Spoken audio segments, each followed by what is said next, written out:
कृष्ण भगवान है, उनका प्रेम प्रयोजन यह आपने सिखाया। भगवान का दास बनने का महत्व आपने बताया। मुझे भगवत गीता समझ में आती नहीं थी, मुझे भगवत गीता समझ में आती नहीं थी। खुश रहने का सूत्र भी मुझे पता नहीं था, परंतु पुस्तकों ने आपके सारे संशय मिटा दिए, विपत्तियों में सहन करने का उपाय समझा दिए। चार नियम के माध्यम से आपने मुझ में जीवन का अनुशासन का पाठ पढ़ाया। 4 नियम के माध्यम से आपने जीवन में मुझे जीवन के अनुशासन का पाठ पढ़ाया। मंदिर में जाने के बाद भगवान को देखना एवं प्रणाम करना तक सिखाया। 70 के उम्र में भी आपके दृढ़ संकल्प अद्भुत थे। 70 के उम्र में भी आपके दृढ़ संकल्प अद्भुत थे। पूरे विश्व में कृष्ण प्रचार से सारे लोग विस्मित थे। हिप्पी जैसे पतितों को आपने हैप्पी बना दिया। हिप्पी जैसे पतितों को आपने हैप्पी बना दिया। अपने गुरु पर असीम श्रद्धा से यह कार्य अद्भुत आपने कर दिखाया।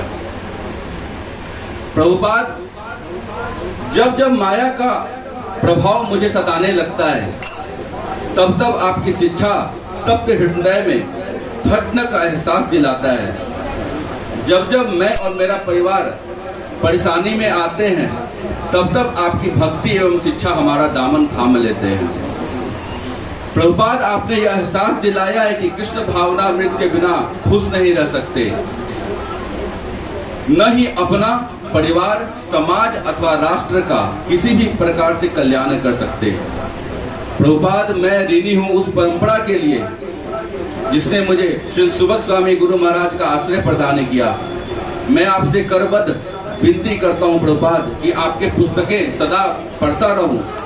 अपने भक्तों पर सदा दया बनाए रखिएगा, अपने भक्तों पर सदा दया बनाए रखिएगा। अगर मैं फिसलने लगूं तो मुझे थाम लीजिएगा, अगर मैं फिसलने लगूं तो मुझे थाम लीजिएगा। आपका तुलसीदास संकीर्तन दास। जगत गुरु श्री प्रभुपाद की।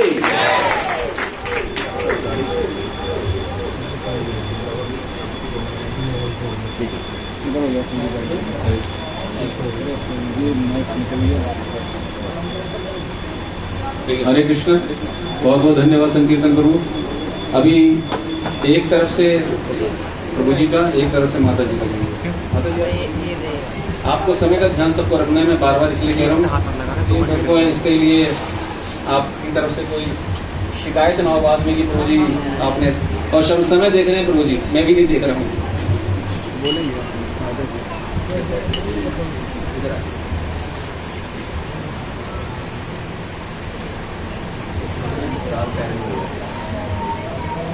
हरे कृष्ण।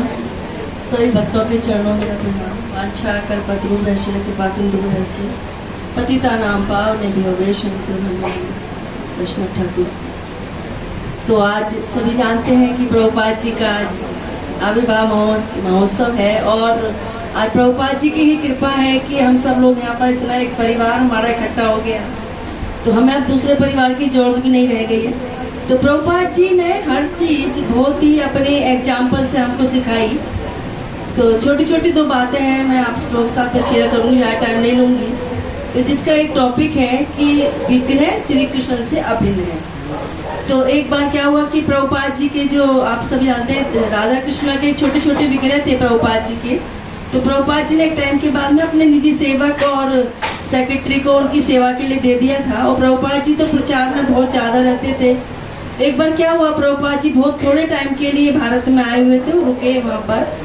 तो उनके जो शिष्य थे, उनके निजी सचिव ने क्या किया कि खुद तो नहा धो लिए, और विग्रह, क्योंकि जब हम कहीं एक देश से दूसरे देश में लेके जाते हैं तो बड़े केयरफुली उनको कवर अप करके और एक बॉक्स में रख के विग्रहों को इस तरह से हम लेके जाते हैं। तो थोड़े टाइम के लिए प्रभुपाद जी रुके थे, तो उन्होंने सोचा कि क्यों ना हम इन विग्रहों को खोलने से अच्छा है कि हम इनको ऐसे ही रहने दें और खुद नहा धोकर तैयार हो गए। तो जब प्रभुपाद जी को पता चला तो प्रभुपाद जी ने लगभग बहुत जोर से बुलाया और उसको डांटा। कह रहे तुमने विग्रह क्यों नहीं खोला, विग्रह को क्यों नहीं स्नान किया? तो कह रहे प्रभुपाद जी मैंने सोचा कि कोई फायदा नहीं है, बहुत कम हमारे पास टाइम। बोले तुमने क्यों स्नान किया? तुमने खुद को शुद्ध कर लिया, खुद को तरोताजा तुम महसूस कर रहे हो। क्या विग्रह में भगवान नहीं है? क्या ये श्री कृष्ण से अभिन्न है? तो इस तरह से उनके जो सेवक उन्होंने माफी मांगी और प्रभुपाद जी से फिर उस सेवा को कंटिन्यू किया। और एक दूसरा आत्मतुष्टि, एक बार प्रभुपाद जी का जो शिष्य थे अफ्रीका से, वो वृंदावन में आए रहने के लिए और सोचा कि मैं तपस्या करूंगा वृंदावन में जाकर। बहुत से लोग ऐसा सोचते हैं कि हम तपस्या करेंगे, तो वृंदावन में जो आवास है रहने के लिए, वहां पर न रहकर वो वृंदावन के आवास में न रहकर वो एक केले के जो पेड़ था वहां पर रहने लगे, जंगल से मेरे को जब वहां पर रहने लगे तो प्रभुपाद जी से किसने बताया, प्रभुपाद जी देखो ये भक्त 120 माला करता है और बहुत थोड़ा सा अल्पाहार लेता है और नींद भी 2 घंटे की लेता है। तो प्रभुपाद जी ने इग्नोर कर दिया, बोले हूँ ऐसा करके। फिर प्रभुपाद जी के पास दोबारा आया, वो प्रभुपाद जी के पास वहाँ कहता है कि प्रभुपाद जी देखिए वो दिन पे दिन अपना जप बढ़ाता जा रहा है और कितनी कठिन तपस्या कर रहा है, बहुत थोड़ा सा खाता है, कुछ होता भी नहीं है। बोले हाँ मैंने देखा वो जंगल नदी के पास विश्राम कर रहा है। बोले नहीं नहीं प्रभुपाद जी, अब वो चाहता है कि वो पेड़ पर विश्राम करे।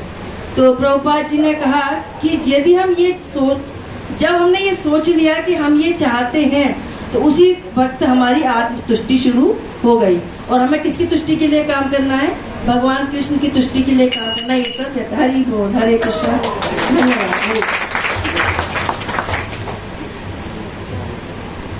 बहुत बहुत धन्यवाद माता जी।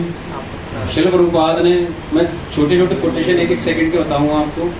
शिल प्रभुपाद ने अपने जीवन के अंदर 22,000 पृष्ठों का अनुवाद किया। 22,000 पृष्ठों। रामकृष्ण प्रभु आपका स्वागत है, आइए।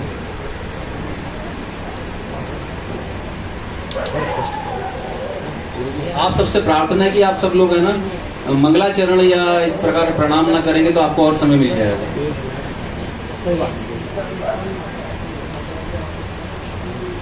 हरे कृष्ण।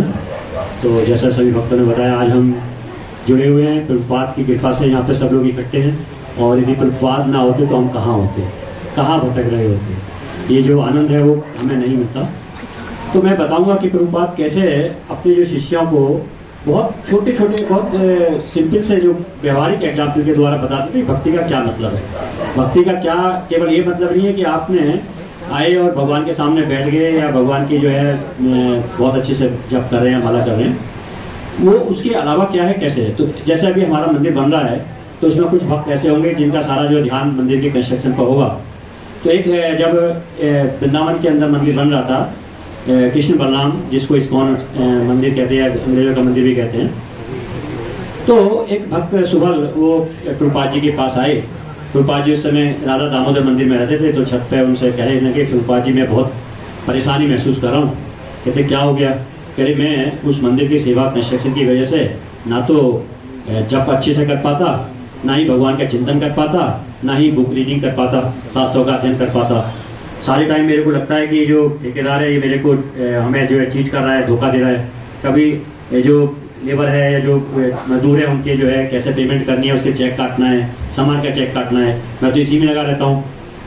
तो प्रभुपाद जी ने उसको समझाने के लिए कहा कि कुरुक्षेत्र में कैसे भगवान श्री कृष्ण, क्या वही जो है युद्ध कर रहे थे? अर्जुन तो वहाँ पे ध्यान लगा के बैठा हुआ था ना। क्या वो तो सोच रहा था कि कृष्ण का मैं ध्यान लगा लूँ? क्या ऐसा था? अर्जुन भगवान की प्रसन्नता के लिए क्या कर रहा था? वो सोच रहा था किसको मारना है, क्योंकि भगवान चाहते हैं उसको मारना है। उसका सारा ध्यान कहाँ था? युद्ध में किसको मारना है। तो तुम्हें भी ऐसे ही सोचना है कि मैं भगवान की प्रसन्नता के लिए, मैं गुरु की प्रसन्नता के लिए क्या कर रहा हूँ कि मैं मंदिर कंस्ट्रक्शन का काम करा रहा हूँ।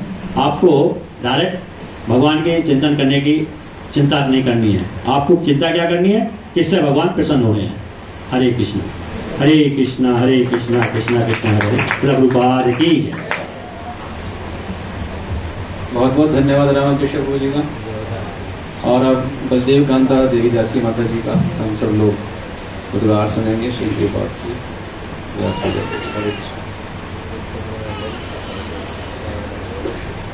हरे कृष्णा।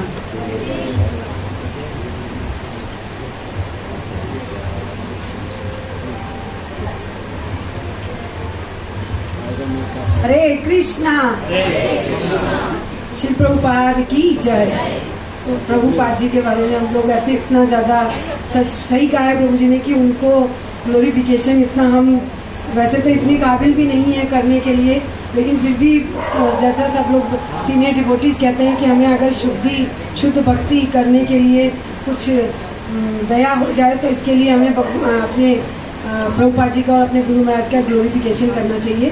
तो इसी उपलक्ष्य में एक बार प्रभुपाद जी की शिष्याएँ जदुरानी जी और गोविंद दासी जी, तो वो एक बार फूल बीन रही थी बाग में, तो आपस में बात करने लगे। ये दोनों पुरुष जो है ना, सारे पुरुष हम लोगों को कहते हैं कि स्त्रियां बहुत निम्न होती है, उनकी बुद्धि बहुत निम्न होती है, उनको बुद्धि नहीं होती है। तो बहुत दुखी हो रही थी वो लोग इस बात से। तो प्रभुपाद जी के पास गई, तो प्रभुपाद जी से कहेंगी प्रभुपाद जी कि हम स्त्रियां हैं, हमारी तो आध्यात्मिक उन्नति हो नहीं पाएगी, जितना ब्रह्मचारियों की होती है उतनी हमारी नहीं हो पाएगी। तो प्रभुपाद जी क्या ये ऐसा है? तो कहेंगे प्रभुपाद जी कि हाँ, ब्रह्मचारियों की तो अच्छी उन्नति होती है, लेकिन आपकी भी उन्नति हो सकती है जब आप अपने को स्त्रियां समझ के कमजोर समझेंगी। अगर आप अपने को आध्यात्मिक शाश्वत दासी समझेंगी भगवान का, तो आप भी आगे बढ़ सकेंगी और आपका भी उद्धार हो पाएगा। तो स्त्रियों को कभी भी निम्न नहीं समझना चाहिए, प्रभुपाद जी ने ये बोला है। और ऐसे ही प्रभुपाद जी ने एक बार बैठे हुए थे किसी स्टोर फ्रंट में बैठे हुए थे, तो वहाँ पर प्रभुपाद जी भक्ति विनोद ठाकुर महाराज जी का और भक्ति सरस्वती ठाकुर महाराज जी का विग्रह चित्र देख रहे थे। तो देखते देखते वो बोलने लगे कि अपने शिष्यों से बोलने लगे, मैं चला जाऊँगा, लेकिन मैं चला तो जाऊँगा, लेकिन आप लोग अधूरे नहीं रहोगे, क्योंकि आपके दादा गुरु हैं, और दादा गुरु यानी कि भक्ति विनोद ठाकुर जी और सरस्वती ठाकुर महाराज जी, तो वो आपका बहुत ध्यान रखेंगे और मैं भी ध्यान रखूंगा। आप अगर हमारे हरिनाम के द्वारा जुड़े रहेंगे, हरिनाम करते रहेंगे, हरे कृष्णा कृष्णा कृष्णा हरे हरे, हरे राम राम राम हरे हरे, इससे आप अगर जुड़े रहेंगे तो आप हमसे भी जुड़ जाओगे। हम एक हरिनाम सूत्र से जुड़ जाएंगे। आप यहाँ हरिनाम करोगे और हम वहाँ पर हरिनाम करेंगे। तो इसी तरह से प्रभुपाद जी का बड़ी कृपा है हम सभी के ऊपर, और हम सभी प्रभुपाद जी से याचना करते हैं कि हम आगे और भक्ति हमारी बढ़ती जाए और हम ज़्यादा से ज़्यादा प्रचार करें, बुद्धि विषय करें। हरे कृष्ण। श्री प्रभुपाद की जय। दादा गुरु श्री प्रभुपाद की जय। हरे कृष्ण। श्रील प्रभुपाद ने श्रीमद् भागवतम के 18,000 श्लोकों का अनुवाद किया और तात्पर्य लिखा। खाली अनुवाद नहीं किया, तात्पर्य भी लिखा। और श्रीमद् भागवत गीता के 700 श्लोकों का अनुवाद किया और तात्पर्य किए। और चैतन्य चरित्रामृत के 12,555 श्लोकों का अनुवाद और तात्पर्य। तो इस प्रकार देख सकते हैं कि हम श्रील प्रभुपाद ने अपने जीवन के अंदर कितना कुछ हमारे को दिया है। रमण राधा प्रभु जी को मैं आमंत्रित करता हूँ। हरे कृष्ण।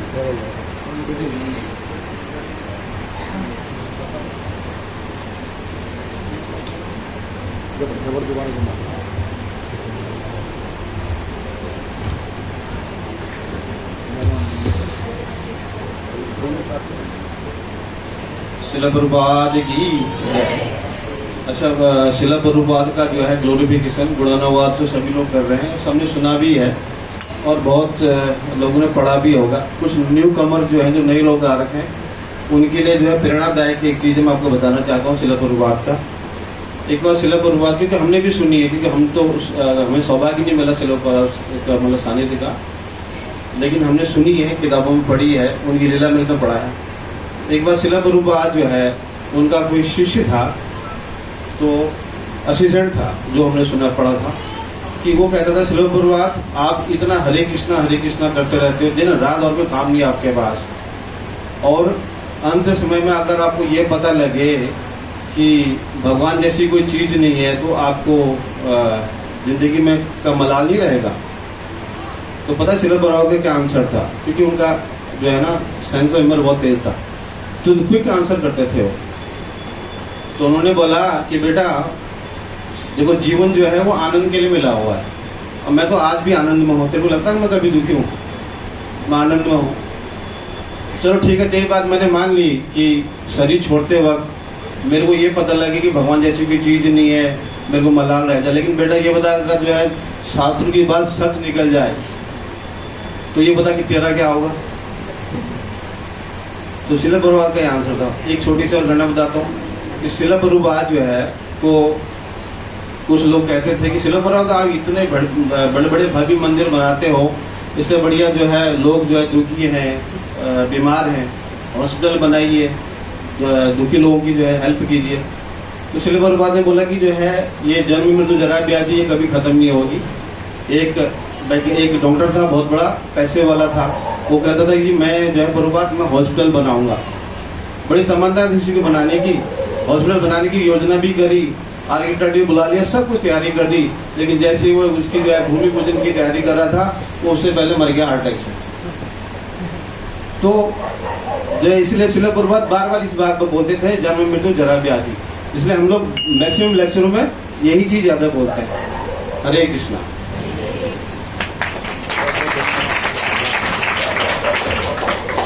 बहुत बहुत धन्यवाद। द्वारिका देवी देवी माता जी को मैं आमंत्रित करता हूँ। हरे कृष्ण। सर थोड़ा स्थान देखो।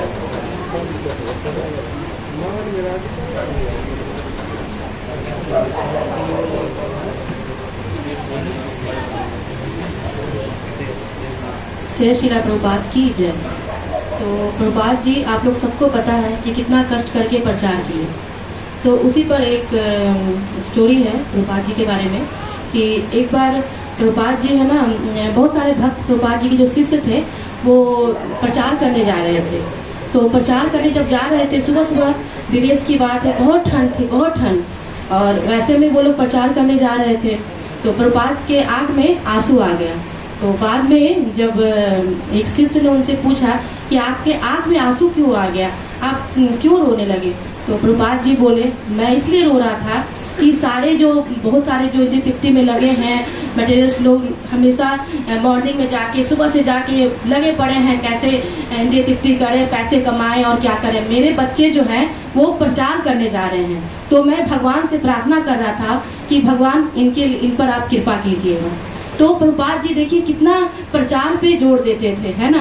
और उसके लिए हम लोगों को प्रभुपाद लीलामृत पढ़ना चाहिए। उसमें सारा कुछ लिखा है प्रचार के बारे में कि कितना कष्ट करके प्रभुपाद जी जो है वो प्रचार किए हैं, है ना। अगर प्रभुपाद जी को समझना है तो सबसे ये विनम्र निवेदन है कि आप लोग सब लोग प्रभुपाद लीलामृत जरूर पढ़िए, है ना, साथ साथ मैं भी। और जब भी हम लोग पढ़ेंगे ना तो प्रभुपाद जी को समझ पाएंगे। इसी तरह एक और स्टोरी है प्रभुपाद जी का जो मेरे गुरु महाराज हमेशा बताते हैं कि एक बार प्रभुपाद जी के एक शिष्य थे, वो प्रचार करने जा रहे थे। तो प्रभुपाद जी तो बहुत सिंपल बोलते थे, सिंपल रहो, है ना, और हाई थिंकिंग, सिंपल रहना है। तो पर वो कलकत्ता जा रहे थे। तो प्रभुपाद जी पूछे कैसे जाओगे, तो बोले पैदल चला जाऊंगा। प्रभुपाद जी बोले नहीं, तुम पैदल नहीं जाओगे, टाइम को बचाना है, प्रचार करना है तो टाइम को बचाना है। तुम फ्लाइट से जाओ, प्रचार करो, वापस फिर आ जाओ। तो कहने का मतलब है कि प्रचार करना है हमें। प्रचार हम लोग कोशिश करें कि जितना हो सके, अगर थोड़ा सा भी हम प्रचार कर रहे हैं, बुक डिस्ट्रीब्यूशन कर रहे हैं, भक्त को जोड़ रहे हैं, यही इससे प्रभुपाद जी बहुत बहुत बहुत खुश होते हैं। जितने भी महाराज हैं वो भी यही बोलते हैं। तो मैं भी सबसे यही प्रार्थना करेंगे कि हम लोग भी प्रचार करते रहें, जब तक हमारी सांस है तब तक हम प्रचार करें और बुक डिस्ट्रीब्यूशन करते रहें। हरि बोल, हरि बोल, हरि बोल। बहुत बहुत धन्यवाद माता जी। हरे कृष्ण। बहुत बहुत धन्यवाद माता जी। अभी हमारे बीच में हैं श्री हरिवंश दास। तो इनके मुख से हम कुछ सुनते हैं। हरे कृष्णा। अभी हमारे शिक्षा गुरु संकीर्तन प्रभु जी हैं, तो उन्होंने भक्ति शास्त्री की क्लास चलाई थी। तो प्रभुपाद जी के ऊपर ही 2 लेक्चर उन्होंने कवर किए। तो मैं एक घटना का वर्णन उन्होंने, एक बड़े वरिष्ठ भक्त हैं, उन्होंने किया कि प्रभुपाद जी एक बार जब झांसी में थे तो उनके कमरे में वो अपने सोए हुए थे। तो एक वरिष्ठ भक्त रात को सो के उठे और उन्होंने देखा कि उनके कमरे से बहुत ज्यादा कीर्तन की आवाज आ रही। तो सुबह उन्होंने प्रभुपाद जी से पूछा, प्रभुपाद जी रात आपके कमरे से बहुत ज्यादा कीर्तन की आवाज आ रही थी और बहुत जोर जोर से आप मृदंग बजा रहे थे, ऐसा क्या था? फिर उन्होंने प्रभुपाद जी के गले में माला देखी, और वो माला जो थी उसमें उन्होंने कहा, प्रभुपाद जी आपके गले में माला कहाँ से आई? तो प्रभुपाद जी ज्यादा चीजों को, इस तरह की जो दिव्य चीजें उनके साथ सीधी होती थी, वो ज्यादा शेयर नहीं करते थे। पर उन्होंने उस भक्त को बताया कि रात कृष्ण भगवान से मेरे साक्षात्कार हुआ, और क्योंकि जो माला उन्होंने पहनी हुई थी, उस माला के फूल झांसी के इलाके में नहीं मिलते। तो एक तो चीज प्रूव हुई कि जैसे हम कहते हैं कि भगवान, जब भगवान की लीलाएं होती हैं वो हर युग में होती रही हैं, तो भगवान के वरिष्ठ जो वैष्णव हैं, शुद्ध वैष्णव हैं, क्या उनकी लीलाएं इस युग में नहीं होंगी? अब हम ये मान लें कि प्रभुपाद जी की लीला सिर्फ इंग्लैंड या अमेरिका में ही हुई होगी, तो मैं माफी चाहूंगा अपने सर्वोत्तम प्रभु जी से, 2 मिनट में और लूंगा, क्योंकि आपका समय सबका मैं सिर्फ एक चीज मेंशन करना चाह रहा था कि प्रभुपाद जी की लीला पहले भी थी, आज भी है, और उसका सिर्फ मैं एक एग्जांपल आपको मेंशन करूंगा कि मैं बंगलौर में था, और मेरा छोटा पुत्र हैंडीकैप है, एक परमानेंट हैंडीकैप, और मैंने बड़ी कोशिश की कि मैं 25 किलोमीटर दूर इस्कॉन टेम्पल में जाता था, गाड़ी से जाता था, पर वो नहीं जाता था कभी भी। मैंने बहुत कोशिश की, हार में मैं हार गया, और उसका एक दोस्त था, वो मेरे साथ बैठ के जाता था। फिर मैं ट्रांसफर होकर दिल्ली आ गया। अब पिछली बार जब वो यहाँ पर आया तो हम वृंदावन गए थे, 2 प्रभुपाद जी के फोटो हम लेके आए, बड़े वाले फोटो। तो एक तो मैंने अपने घर के लिए फ्रेम कराया, और एक फोटो कहने लगा आप मेरे को दे दो इसको, और उसके 1 महीने के बाद वो कहता है कि यहाँ इस्कॉन का सेंटर आ गया है, तो मैं इसको ज्वाइन करके देखूं, पर उसकी प्रॉब्लम है कि सीढ़ियां चढ़ नहीं सकता। तो हमने कहा कि आप उनसे बात कर लो, वो कई बार आपके यहाँ कीर्तन वगैरह भी कर देते हैं, तो और अच्छा रहेगा। तो इस्कॉन के उनसे जो लोग थे उनसे बात की, और वो तैयार हो गए कि हम आपकी कॉलोनी में, आपके घर में कीर्तन कर देंगे। अब क्योंकि हैंडीकैप पे भाग दौड़ कर नहीं सकता, उसने कहा प्रभु जी मैं प्रसाद कहाँ से बनवाऊंगा? 20-25 लोगों को मैंने इन्वाइट तो कर दिया है। तो उन्होंने कहा कि प्रसाद हम बना के ले आएंगे, आप उसकी चिंता मत करो। तो पहली बार उस कॉलोनी में वहां पर इस्कॉन के भक्तों ने कीर्तन किया। उसके बाद जब बात हुई कि कहने लगा अब जन्माष्टमी का प्रोग्राम करा लो, अब समस्या वही है कि मैं भाग दौड़ नहीं कर सकता, कौन कराएगा? तो मैं प्रभुपाद की लीला का एक वर्णन करना चाहता हूँ कि प्रभुपाद जो करना चाहते हैं वो करते हैं और करा देते हैं। अभी पिछली बार जब उसने हाथ खड़े कर दिए तो उन्होंने फिर कहा कि हम तुम्हारे साथ हैं, क्यों चिंता करते हो? तो जिन लोगों को कीर्तन में बुलाया था उन्हीं लोगों ने कहा कि ये बहुत अच्छा आइडिया है कि हम जन्माष्टमी का एक प्रोग्राम करें बंगलौर के अंदर, और उसमें बंगलौर के ही वहाँ पे प्रभु हो गया 300 से 350 लोग वहाँ पर आए।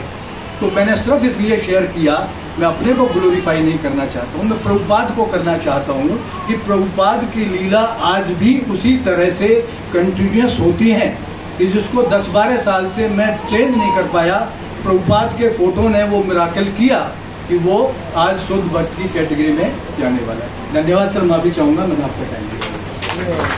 हरे कृष्ण। श्रील प्रभुपाद ने अपने जीवन के अंदर 147 पुस्तकें प्रकाशित की, और शिष्यों को अपने पूरे जीवन के अंदर 7,000 पत्र लिखे। बैक टू गॉड हार्ट पत्रिका जो थी उसकी 1 मिलियन कॉपीज वितरित की गई। इस प्रकार से हम देखते हैं श्री प्रभुपाद ने अपने जीवन के अंदर जो भी किया, पुस्तकों के वितरण के लिए, उसके प्रकाशन के लिए पूरा जीवन खपा दिया। हरे कृष्ण। अभी कीर्तिमयी देवी दासी माता जी करेंगे।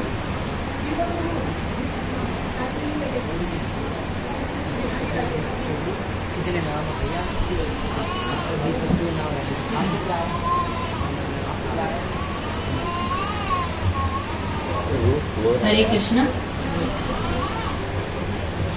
जैसा कि हम आज प्रभुपाद के आविर्भाव दिवस के लिए एकत्रित हुए हैं, मेरे पास कुछ ऐसा ज़्यादा कुछ है नहीं, क्योंकि मेरा अनुभव बहुत अभी नया है यहाँ पे इस्कॉन में। लेकिन मैंने जो 1-2 सालों में ये देखा तो अपने गुरु महाराज से ही हमने सारी शिक्षाएं सुनी और उन्हीं के आचरण में ही हमने देखा कि उनको जो उनके गुरु महाराज ने सिखाया, जो उनको उनके गुरु महाराज ने आज तक करने के लिए बोला और बुक डिस्ट्रीब्यूशन के लिए कहा, और हमारे गुरु महाराज को तो मैं बाद में ग्लोरीफाई करने के लिए वो करूँगी, लेकिन उनके जो आचरण में हमें दिखा ना, तो वो उनकी शिक्षाएं जो हैं वो उनको प्रभुपाद से ही मिली हुई हैं। और मैं क्योंकि आजकल हम जो है अपने इस्कॉन जो मंदिर निर्माण हो रहा है उसके लिए सब लोग प्रयास कर रहे हैं और हम कलेक्शन के लिए जाते हैं सबके पास, और मुझे मतलब अपने ऑफिस में ये कहना नहीं पड़ता किसी को कि आप मंदिर के लिए जो है दान दीजिए। जैसे मैं उनको कहती हूँ ना कि ये हमारा मंदिर जो है, कहना अच्छा कहाँ बन रहा है, इसके तो बहुत सारे मंदिर हैं, तो मुझे ये कहना पड़ता है कि आपको आश्चर्य नहीं होगा जो आपको तो अभी ये लिखा हुआ मिला है कि 108 मंदिर जो प्रभुपाद ने बनाए थे, लेकिन उसके बाद भी इतने जो और मंदिर अपने इंडिया में ही बन गए हैं और वर्ल्ड में भी और नए मंदिर बने जा रहे हैं। तो ये जो प्रभुपाद की जो ये चैतन्य महाप्रभु के एक मिशन को आगे बढ़ाने का जो उनका प्रयास है, उसको उन्होंने ना जो भी उनकी शिक्षाएं थी उनको एक सूचीबद्ध करके किताबों में लिख दिया। कोई ऐसी उन्होंने बात नहीं छोड़ी जो उन्होंने किसी को उनके जाने के बाद एक दूसरे से पूछनी पड़े। उनकी किताबों ने उनको इतना ज़्यादा प्रचारित कर दिया कि इंसान कोई भी उनकी किताबों से सबसे पहला ज्ञान, और जुड़ने के लिए उनसे इस्कॉन से जुड़ने के लिए किताबें उनके द्वारा लिखे गए जो ग्रंथ हैं और जो उनकी शिक्षाएं हैं वो सूचीबद्ध उन्होंने अपनी किताबों में करा। और मुझे जो आजकल एक क्योंकि अगर हम ना मतलब अगर प्रयास करना चाह रहे हैं किसी नई चीज़ को सीखने का, समझने का, तो प्रभुपाद ने एक जो ये हम सुबह सुबह पढ़ते हैं, तृणादपि सुनिचेन तरोरपि सहिष्णुना अमानी न मानदेन कीर्तने सदा। तो यही भाव जो है हमें हमेशा रखना है कि तृणादपि सुनिच, अपने आप को हमें तिनके से भी नहीं समझ के, लेकिन अपना मान को उतना नहीं रखना। जो भगवान की सेवा के लिए अगर हमने कुछ कर पाते हैं तो उसके लिए अपना जीवन क्या ध्येय बनाना चाहिए। हरे कृष्ण।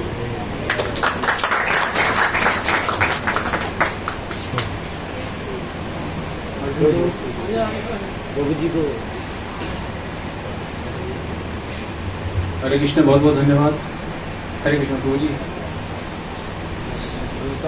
सार्वभौम दास प्रभु जी।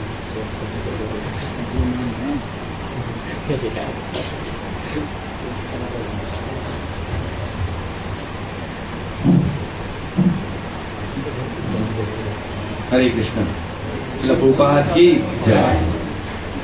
जैसे कि कल हम लोगों ने जन्माष्टमी मनाया, तो जब भगवान कृष्ण माता देवकी की गर्भ में थे तब देवता लोग आके प्रेयर कर रहे थे, प्रार्थना कर रहे थे, और उसमें उन्होंने बताया कि जब कोई आचार्य लोग आते हैं इस दुनिया में तब वो एक पंथा अपनाते हैं अपनी शुद्धिकरण के लिए, भगवत धाम वापस जाने के लिए, और वो एक नाव की तरह है जिस नाव पे चढ़ के वो उद्धार पाते हैं।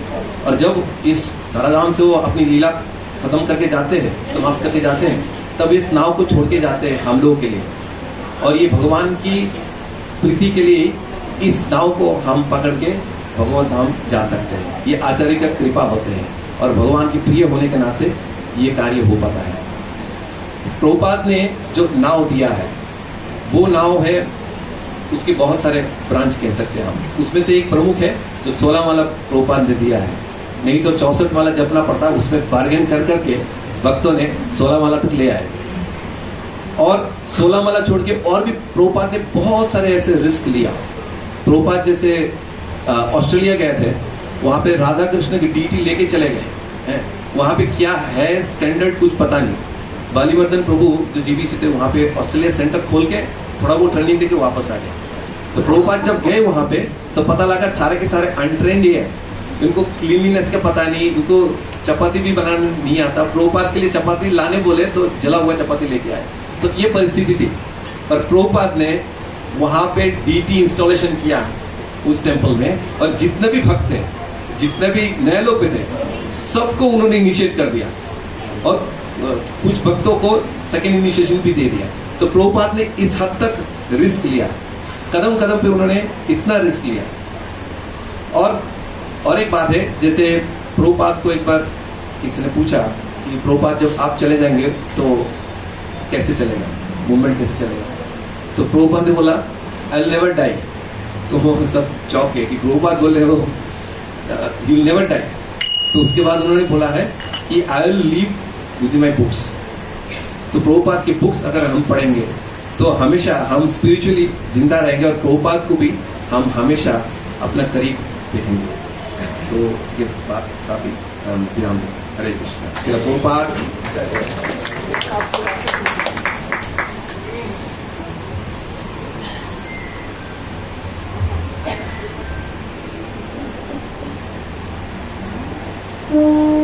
श्रीमद् भागवतम व्याख्यान खंडों की पुस्तकों में संकलित है।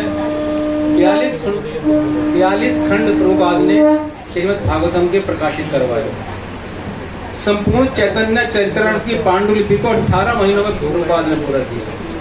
हरे कृष्ण। सुमना देवी दासी माता। अभी है ना साइलेंट आरती हो रही है, आप सब लोग प्रणाम कीजिए, बस ऐसे ही खड़े मत होना।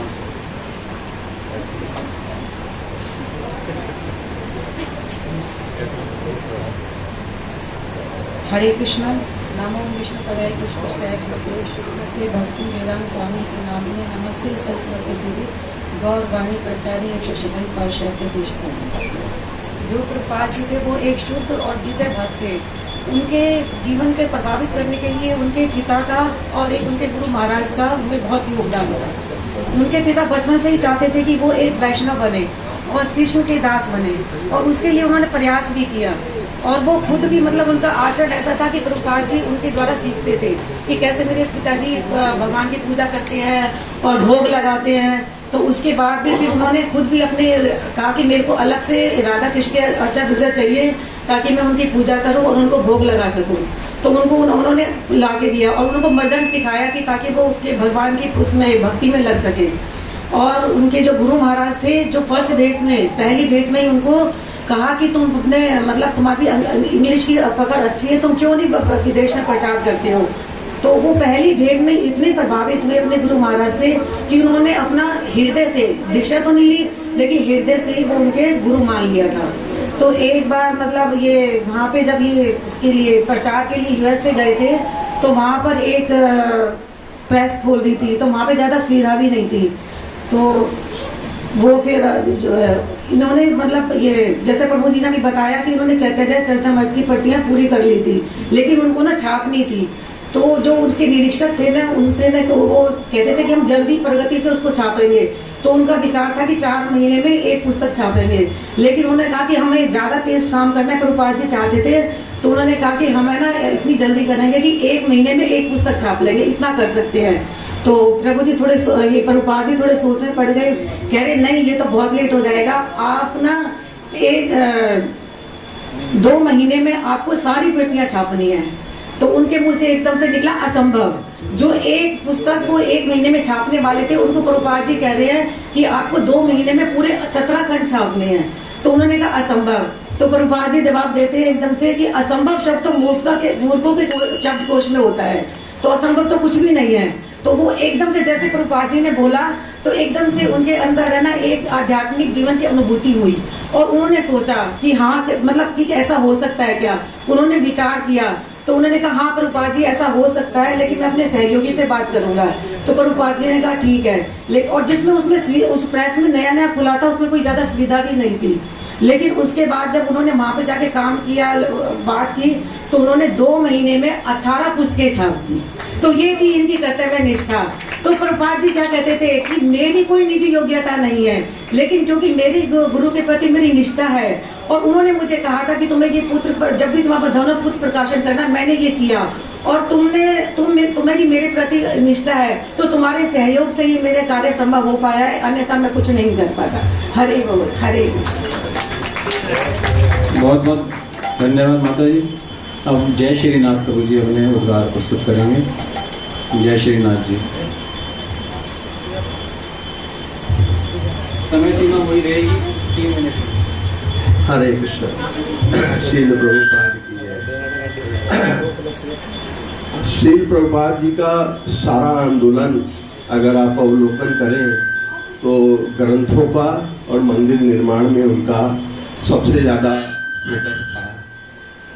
तो पढ़ा था मैंने कि प्रभुपाद जी जब ग्रंथ और मंदिर बना रहे थे तो वो किसी से धन एकत्रित करने गए थे, तो उससे उन्होंने बोला कि अगर ये गरम गरम चाय और अपने सिर पर डाल देंगे तो वो धनराशि देंगे।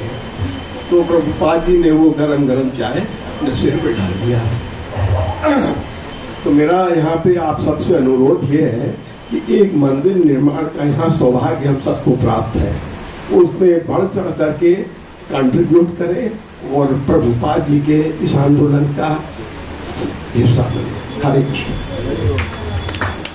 बहुत बहुत धन्यवाद जय श्रीनाथ प्रभु। अभी रूप मनोहर दास प्रभु जी, रूप मनोहर दास जी। माताओं में से कोई यदि बोलना चाहता है तो कृपया मेरे को अपना नाम दीजिएगा, लेकिन समय सीमा वही रहेगी 3 मिनट।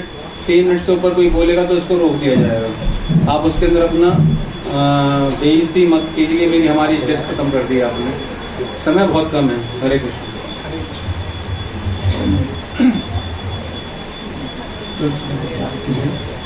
तो श्रील प्रभुपाद के बारे में मेरा ज़्यादा बोलने का योग्यता नहीं है, लेकिन ये है कि श्रील प्रभुपाद की कृपा को अनुभूति जरूर करते हैं कि हम लोग आज के परिवेश में जी रहे हैं जहाँ पर सब कुछ कॉम्प्लेक्स, बहुत कॉम्प्लिकेटेड है, बहुत साथ साथ मिलती जुलती दोनों चीज़ें बाजार में हैं, हर जगह पे हैं। लेकिन श्रील प्रभुपाद ने हमको बताया कि क्या चीज़ प्योर है और अगर आप इस चीज़ को फॉलो करते हैं तो आप लोग जा सकते हैं बैक टू गॉड है। तो मतलब बहुत इजी तरीका बताया अगर हम चीज़ को फॉलो करते हैं। नहीं तो अगर चीज़ को फॉलो नहीं करते हैं तो हम लोग भी क्या हो जाते हैं, मिक्स हो जाते हैं। मायावाद और भक्ति दोनों साथ साथ चलते हैं, लेकिन एक बीच में हल्का लाइन है जो कि चीज़ को पता करके अगर हम लोग श्रील प्रभुपाद को फॉलो करते हैं तो श्रील प्रभुपाद ने बहुत अच्छे से हमको ये डिफरेंशिएशन बताया कि भक्ति क्या है और नहीं तो मायावाद मिश्रित भक्ति क्या है, तो उससे कैसे बचना है। नहीं तो मायावाद का चैतन्य महाप्रभु बोलते हैं कि मायावाद का अगर भाष्य सुनेंगे तो सर्वनाश हो जाएगा। तो ऐसे ही बताते हैं श्रील प्रभुपाद भी कि हमको कैसे इसको स्ट्रिक्टली फॉलो करना है। तो बहुत अच्छे से हम लोग जब पढ़ रहे हैं आज के समय में, जबकि भगवद गीता और भागवत मैंने तो कभी नहीं पढ़ा, सुना था कि मैं कभी इस चीज़ को समझने का क्या योग्यता रखता हूँ या पढ़ने की कोशिश भी कर सकता हूँ, तो समझ भी सकता हूँ। लेकिन श्रील प्रभुपाद की कृपा है, गुरु महाराज की कृपा है, इस्कॉन की कृपा है, तो आप चीज़ें समझ में आ रही हैं। हरे कृष्ण। बहुत बहुत धन्यवाद प्रभु जी। अभी सर्वकांति दास प्रभु जी, सर्वकांति दास प्रभु। इनके बाद मायापुर पवन दास प्रभु, सर्वकांति दास प्रभु के बाद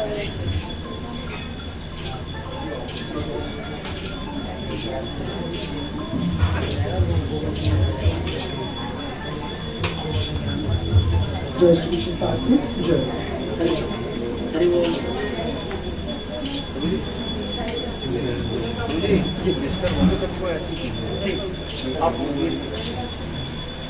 श्री प्रभुपाद के बारे में बताना चाह रहा हूँ। इस्कॉन के संस्थापक आचार्य श्री भक्ति वेदांत स्वामी श्री प्रभुपाद की जीवन शैली यह सिद्ध करती है कि वे कृष्ण कृपा के श्री मूर्ति हैं। गुरु कृपा में पूर्ण आस्था, अपनी निष्ठा में सेवा, 70 वर्ष की आयु में कठिन क्रम संघर्ष, त्याग से भरा जीवन से उन्होंने हमें जो कुछ प्रदान किया है उसके लिए हम सदैव उनके ऋणी रहेंगे। श्री प्रभुपाद जी के प्रचार में कृष्ण कृपा की वह दिव्य शक्ति है जिसके वरदान स्वरूप आज इस्कॉन के एक विश्वव्यापी संगठन के रूप में चैतन्य महाप्रभु की शिक्षाओं को फैलाया है। आधुनिक युवा समाज और राष्ट्रवासियों को एकत्रित करके आध्यात्मिकता को उसके उच्चतम स्तर पर पहुंचाया है। यदि हम उनके श्री कृष्ण के और इस संस्था के होना चाहते हैं तो उनकी अंतिम आशा के अनुरूप एकत्र होकर दृढ़ निश्चय के साथ कृष्ण कथा का प्रचार करें। हरे कृष्ण। बहुत बहुत धन्यवाद प्रभु आपका।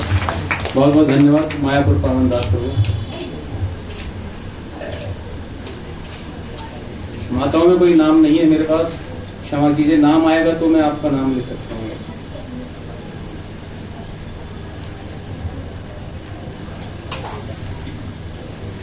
हरे कृष्ण। वैसे तो सभी भक्तों ने बहुत कुछ बताया है और हमें ऐसे ज़्यादा तो हमारा इतना वो नहीं है कि हम प्रभुपाद को कुछ ग्लोरीफाई कर सकें, लेकिन मैं बस नहीं कहना चाहूँगा कि मतलब प्रभुपाद जी ने इतने सारे मंदिर बनाए, इतने ग्रंथों की रचना की इतने शॉर्ट टाइम के अंदर, तो उन्होंने अपने जीवन काल में भी 100 से ज़्यादा मंदिर बनाए, और वो भी काफ़ी बड़े बड़े मंदिर। तो अभी तो हम तो एक छोटा सा मंदिर हम यहाँ बना रहे हैं, और मतलब मैं भी थोड़ा सा उसमें इन्वॉल्व हूँ, तो मैं देखता हूँ एक छोटा सा मंदिर बनाने के लिए इतने चैलेंजेस रोज़ हम लोग फेस करते हैं। और तो प्रभुपाद जी ने इतने बड़े बड़े मंदिर और विदेशों में जाके इतने बड़े बड़े मंदिर बनाए, तो मतलब वो तो एकदम अमेजिंग उन्होंने किया। और इतना बड़ा इस्कॉन संस्था बनाई जिसके अंदर मतलब हिंदू धर्म का आज की डेट में सनातन धर्म का जो प्रचार सबसे ज़्यादा है इस्कॉन की संस्था कर रही है। तो प्रभुपाद जी ने एक ऐसी संस्था बनाई जहाँ पर, और वो भी विदेशों में जाके, मतलब वो लोग हिंदू कल्चर को फॉलो कर रहे हैं, सब कुछ कर रहे हैं, जो जिनको मतलब हिंदू कल्चर के बारे में कुछ पता नहीं, तो वो सब लोग धोती कुर्ता पहन के तिलक लगा के आज मतलब हिंदुस्तान से ज़्यादा बाहर इस्कॉन का प्रचार हो रहा है। यहाँ से हिंदुस्तान से लोग बाहर जाके जो मतलब यहाँ पे फॉलो नहीं करते थे, बट बाहर जाके जब देखते हैं इस्कॉन को, वो वहाँ से भक्त बन के फिर इंडिया में आते हैं। ऐसे बहुत सारे एग्जाम्पल हैं, वही प्रभु जी सामने खड़े हैं तो यहाँ पर भक्त नहीं होते, बट बाहर से भक्त बन के आते हैं, क्योंकि प्रभुपाद जी ने इतना उसका प्रचार किया है इतने शॉर्ट टाइम के अंदर। तो मतलब प्रभुपाद जी ने जो किया वो मतलब कोई साधारण नहीं कर सकता। भगवान के जो विशिष्ट भक्त हैं, वो ही स्पेशल डिवोटीज जो हैं, भक्त हैं भगवान के, वही ऐसा कर सकते हैं। तो प्रभुपाद की जय, श्रील प्रभुपाद की जय। बहुत बहुत धन्यवाद प्रभु जी। अब मैं आमंत्रित कर रहा हूँ कुंज बिहारी गोविंद दास प्रभु जी को। समय सीमा प्रभु जी सब लोग ध्यान रखना, 3 मिनट से ज़्यादा किसी के पास अभी समय नहीं है हमारे पास, क्योंकि श्री प्रभुपाद को भोग लग गया है, इनकी आरती होगी, इस आरती को करूँगा। हरे कृष्णा। एक बार प्रभुपाद जी अपने भक्त के साथ कहीं प्रसार कर रहे थे, तो उनको कुछ मायावादी लोग मिले।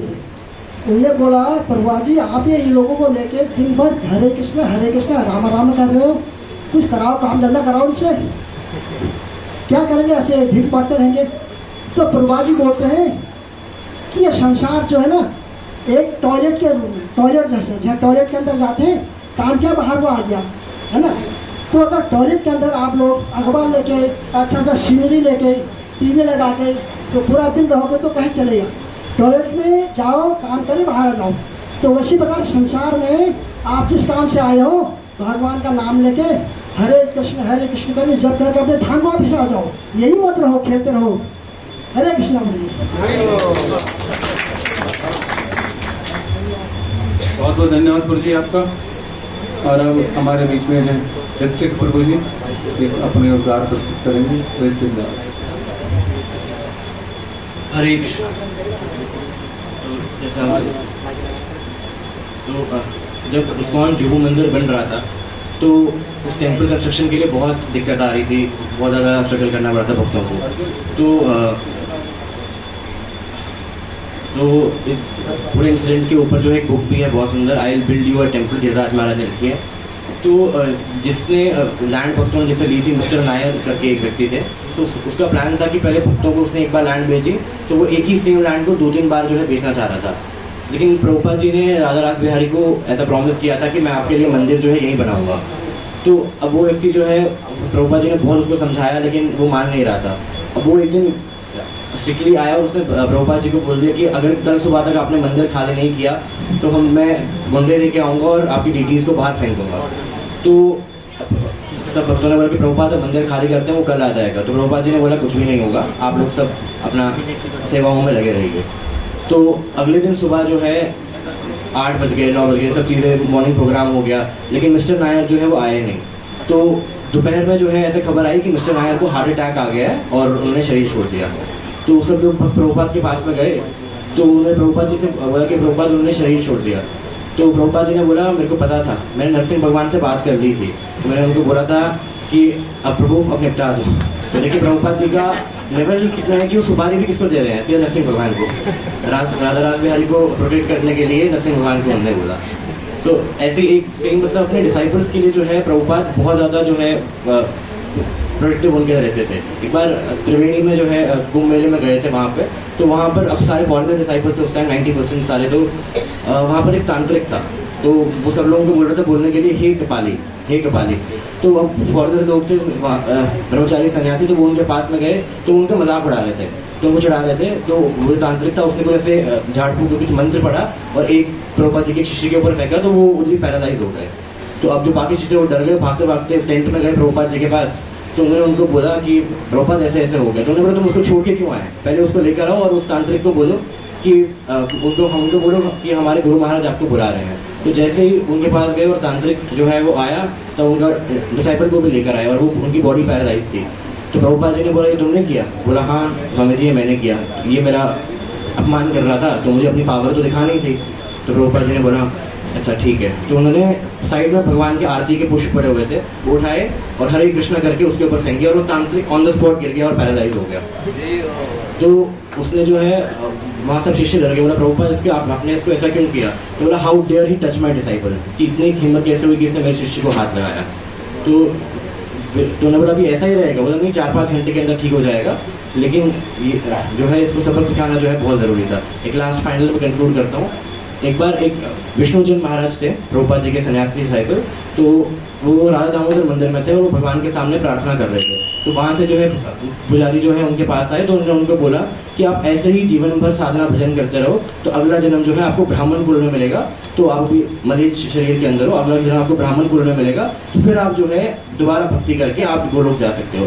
तो उनको बहुत बुरा लगा, तो वो प्रभुपाद जी के पास गए और उन्होंने प्रभुपाद जी को बोला कि प्रभुपाद उन्होंने मुझे ऐसे ऐसे बोला, तो क्या ये सच है? तो प्रभुपाद ने उनको बोला कि आप जो है उनके पास वापस जाओ और उनको बोलो कि मेरे गुरु महाराज ने बोला है कि आप जीवन भर राधा दामोदर जी की सेवा करते रहो, अगर उनकी कृपा आपके ऊपर हुई तो आपको अगला जन्म इस्कॉन में मिलेगा, इस्कॉन के परिवार में मिलेगा और फिर आप गोलोक जा सकोगे। हरे कृष्णा। बहुत बहुत धन्यवाद ऋतिक प्रभु। और अब हमारे पंडित जी आपको कुछ बोलना है विवेकानंद जी? नहीं? अब हमारे मंदिर के अध्यक्ष श्री सचिनंद दास प्रभु आपके सामने कुछ बोलेंगे। श्री प्रभुपाद को ग्लोरीफिकेट करेंगे।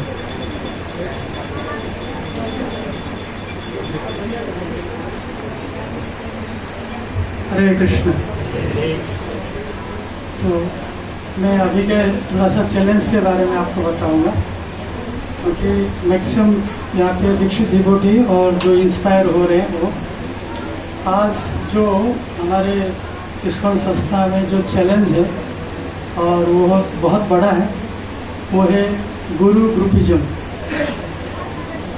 ये गुरु ग्रुपिज्म बहुत ही बड़ा चैलेंज है, क्योंकि आप सबने इसको सुना है कि इस्कॉन ऐसा संस्था है कि बाहर से इसको कोई डैमेज नहीं कर सकता। अगर इसको क्षत पहुंचेगा या इसका कुछ भी होगा तो अंदर से ही, अंदर मतलब हम लोग के द्वारा ही इसका जो भी डिग्रेडेशन या जो भी होगा।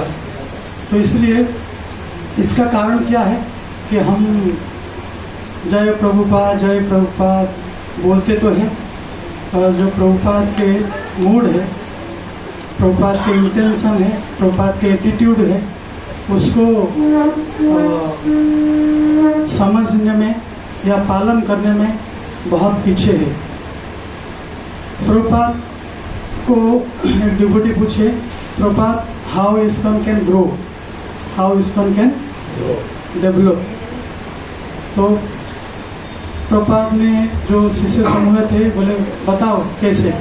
कोई बोला अच्छा भक्ति करके, कोई अच्छा साधना करके, अच्छा प्रचार करके, अलग अलग चीज़ें बोले। प्रभु जी बोलते, प्रभुपाद बोले नो नो नो। तो प्रभुपाद का आंसर क्या था, कोई जानता है?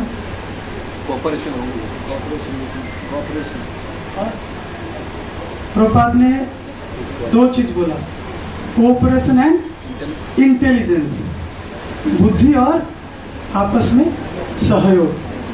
अगर आपस में सहयोग करेंगे और बुद्धि का इस्तेमाल करेंगे तो इस्कॉन डेवलप करेगा और इस्कॉन को कभी दिक्कत नहीं आएगा।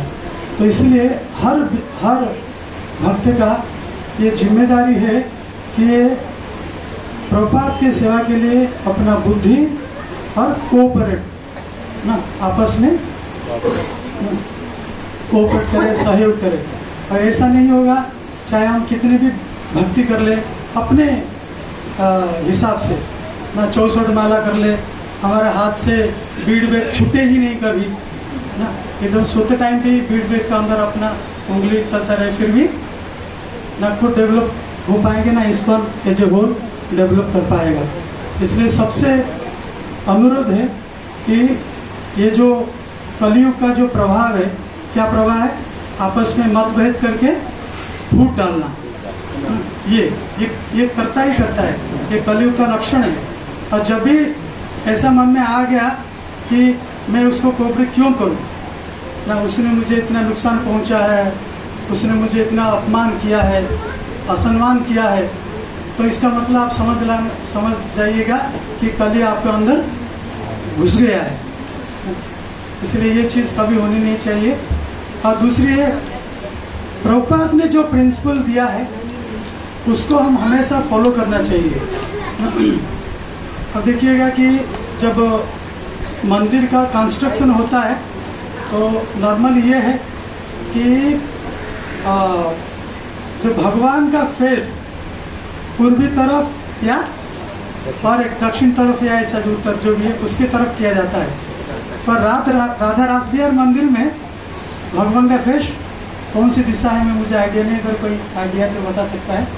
तो वो अलग मतलब पूर्वी दिशा में नहीं। तो किसी बाहर के व्यक्ति ने पूछा ना कि आपने तो अपने डेटिस को मुंह कैसा अलग से रखा है ना भगवान की, तो प्रभुपाद उनको बोले कि हमारे राधा रास बिहारी है, नृत्य करते हैं घूम घूम के, कभी फेस इधर रहता है, कभी फेस इधर रहता है। तो ये प्रभुपाद ऐसा चीज बता सकते हैं। तो प्रभुपाद एक मंदिर में गए, विदेश के मंदिर में, तो प्रभुपाद ऑल्टर में दर्शन किए और दर्शन करके दंडवत किए।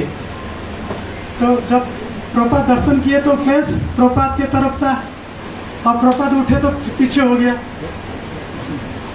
बोले क्या ना प्रभुपाद, हमने जो ऑल्टर बनाया है ना वो घूमने वाला है, राधा कृष्ण डांस कर रहे हैं। तो प्रभुपाद रास्कर जय जगन्नाथ बलदेव सुभद्रा महारानी की जय।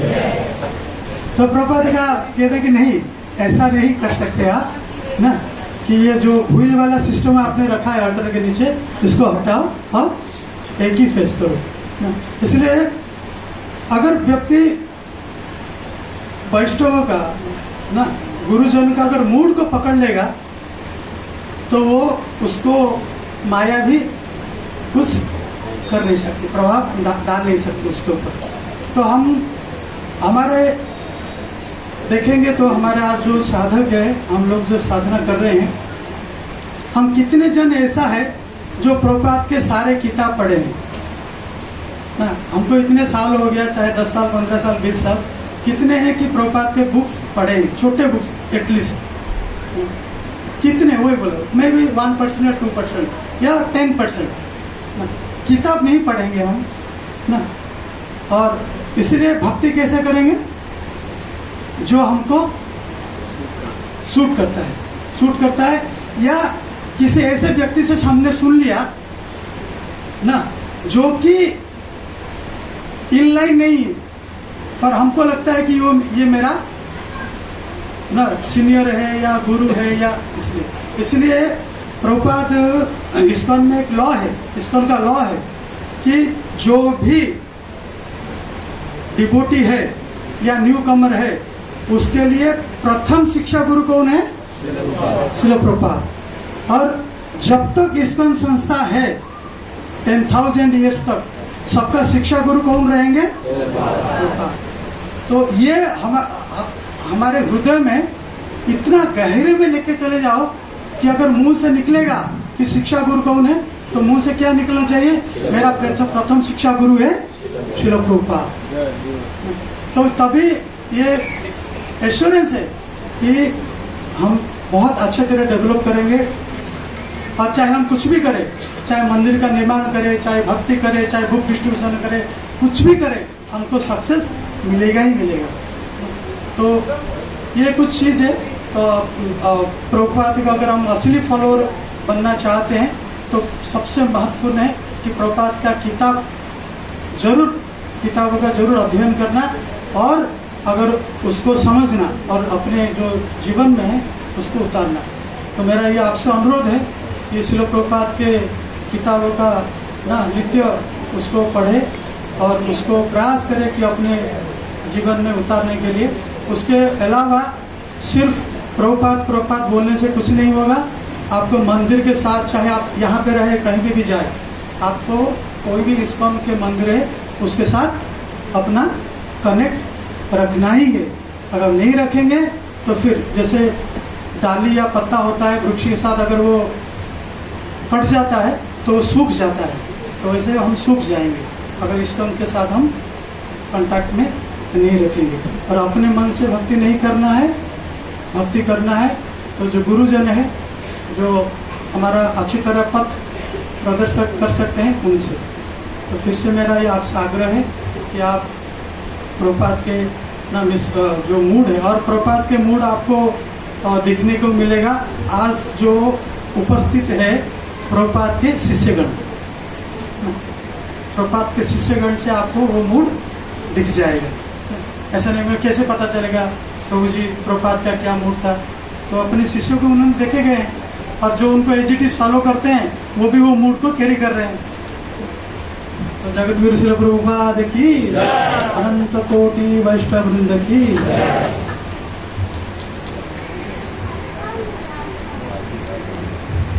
बहुत बहुत धन्यवाद सचिनंद प्रभु जी का। हम करतल ध्वनि के साथ बहुत बहुत धन्यवाद करते हैं। तो जो प्रभुपाद ने हमको इंस्ट्रक्शन दिए उनका बहुत सही पालन करने के लिए हमारे पर निर्देश दिए सचिन प्रभु जी ने, बहुत बहुत धन्यवाद। और अभी अब हम श्री प्रभुपाद की आरती करेंगे, तो आप सब लोग कृपया सब लोग उधर मुँह कर लीजिए, इधर आ जाइए।